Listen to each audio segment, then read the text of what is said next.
Давай, блядь. И Толик вылез. Зараз будем ебашить.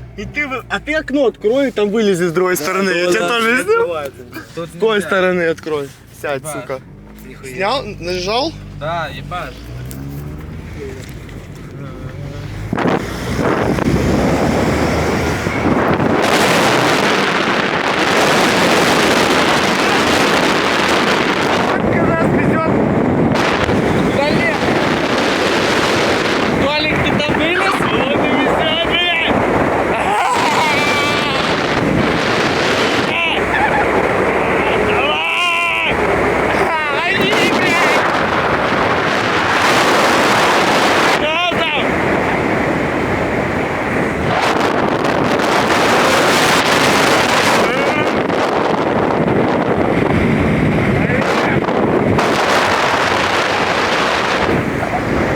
Передай привет другу Олегу.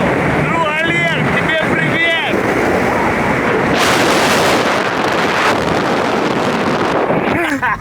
Сейчас на тельце, Вася.